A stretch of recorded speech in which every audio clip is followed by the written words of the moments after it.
এখন পর্যন্ত যতটা খবর যে ধর্মনগর বিধানসভা উপনির্বাচনে ৮০% বেশি ভোট পোল হয়েছে,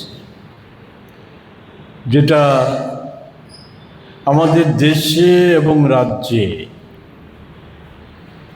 আমি 18-র পরবর্তীর ঘটনা বলছি না, 18-র পূর্ববর্তী দিনগুলিতে বা দেশে 14-র পূর্ববর্তী দিনগুলিতে যে কোনো উপনির্বাচনে, সে লোকসভা নির্বাচন হোক, বিধানসভা নির্বাচন হোক, এই উপনির্বাচনে এটা একটা অস্বাভাবিক ঘটনা।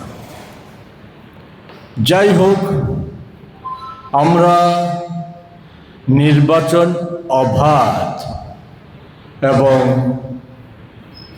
সব দিক থেকেই শান্তিপূর্ণ হবে কিনা সেই নিয়ে আমরা সংশয় প্রকাশ করেছিলাম। কারণ এই সময়ে 14-র পরবর্তী কেন্দ্রে এবং বিজেপি শাসিত রাজ্যগুলিতে 18-র পরবর্তী আমাদের এই ট্রিপল ইঞ্জিন সরকারের শাসনকালে কোনো নির্বাচনই অবাধ পরিচ্ছন্ন হয়েছে বলে মানুষ মনে করে না, আমরা মনে করি না, নির্বাচনী রেকর্ড তা বলে না। আমরা যেটা লক্ষ্য করছি, প্রতিটা নির্বাচনই এই নির্বাচন প্রহসনে পরিণত করার জন্য শাসক বিজেপি, অমিত শাহরা যেমন নতুন নতুন ফর্মুলা নিয়ে আসছে নির্বাচন কমিশনকে সাথে নিয়ে, এখানেও একই ধারা পরিলক্ষিত হচ্ছে।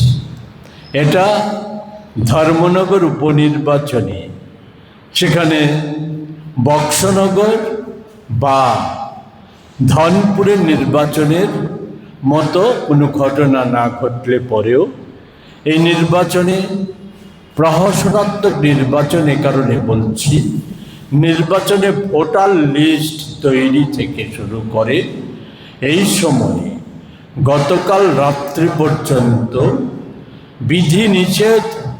এ হচ্ছে বিরোধী দলগুলির জন্য, যে বহিরাগত কেউ ধর্মনগর বিধানসভা কেন্দ্রের মধ্যে অবস্থান করতে পারবে না। এই বিধিনিষেধটা এটা শুধু বিরোধী দলগুলির জন্য, শাসক দলের জন্য এটা প্রযোজ্য নয়। এটা সারা রাজ্যে অন্যান্য সাধারণ আইন শৃঙ্খলার ক্ষেত্রে যেমন প্রযোজ্য, নির্বাচনী বিধিনিষেধের ক্ষেত্রে এই জিনিসটা প্রতিষ্ঠিত হয়ে গেছে। তো ধর্মনগর শহরটা কার্যত আমাদের ওই জেলার পার্শ্ববর্তী জেলাগুলি থেকে, এমনকি আগরতলা থেকেও একটা বিশাল সংখ্যক বিজেপি কর্মী সেখানে সমবেত হয়েছিল। এবং এই যে অস্বাভাবিক রকম ভোট বৃদ্ধি, এটা এক কথায় বলা যায় এই সময়ে আর ভোটার লিস্ট, এই দুইয়ের সংমিশ্রণে নীরব রিগিং এই নির্বাচনে অনুষ্ঠিত হয়েছে বলে আমাদের অনুমান। ফলাফল ঘোষণা বা পোলিং স্টেশন ভিত্তিক আমাদের রিপোর্ট আমরা নিয়ে আসলে পরে, এই সময়ের মধ্যে নিয়ে আসাটা সম্ভব নয়, এমনিতে দূরবর্তী, নেটের অবস্থা খুবই খারাপ।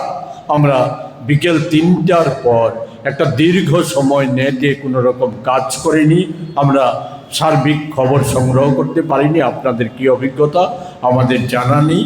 ফলে একেবারে পোলিং স্টেশন বুথ ভিত্তিক আমরা যে আমাদের যে অভিজ্ঞতা পর্যালোচনা, সে রিপোর্ট এনে বাকি বিষয় সময়ই অবহিত করব। এখন পর্যন্ত যেটা ঘটনা, সেটা হচ্ছে নীরব রিগিং এর মধ্য দিয়ে সম্পন্ন হয়ে গেছে বলে আমাদের অনুমান। আমরা শুধু আপনাদের মাধ্যমে একটা কথাই রাজ্যবাসীকে বলতে চাই যে এসবের পরিণতি পৃথিবীর কোথাও শেষ অবধি কিন্তু শাসক গোষ্ঠীর জন্য সুখকর হয়নি।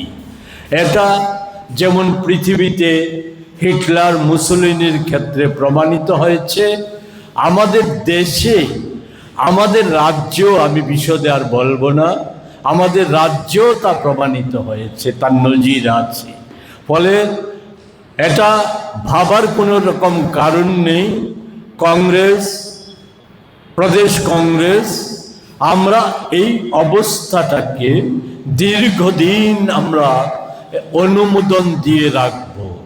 আমরা এই অবস্থা থেকে রাজ্যবাসীকে মুক্ত করার জন্য আমরা যেটা শুরু করেছি, এটা হচ্ছে আমরা এই উপনির্বাচনে আমরা এই বিষয়টা প্রত্যক্ষ করেছি, কিন্তু আমাদের সংগঠন আমরা যেভাবে দাঁড় করাচ্ছি, মানুষকে যেভাবে প্রস্তুত করাচ্ছি এডিসি নির্বাচনকে সামনে রেখে এবং আগামী দিনে, সে হচ্ছে সলতে পাকানো, দড়ি পাকানো আমরা শুরু করছি, যাতে গোটা রাজ্যে আমরা একটা শক্তিশালী দড়ি পাকিয়ে নিতে পারি, যেই দড়িটা আমাদের এই যে হীরক রাজা সত্যজিৎ রায়ের সে কথা বলে আমার কথা বলা শেষ করব।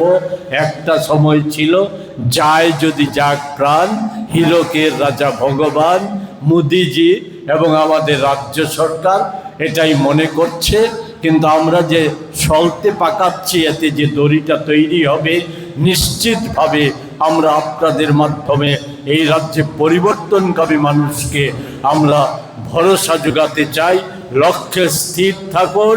কংগ্রেস দল যে দড়ি পাকাচ্ছে, এই দড়িটা 28 নির্বাচনে এই জগদ্দল পাথরটাকে চারপাশ থেকে ঘেরাও করে আমরা সব দিক থেকে টেনে এটাই প্রমাণ করব, দড়ি ধরে মারো টান, সবাই মিলেছে টানটা দিলে পরে হীরকের রাজা খান খান হয়ে যাবে। এ কথা কয়টি বলেই আমার কথা বলে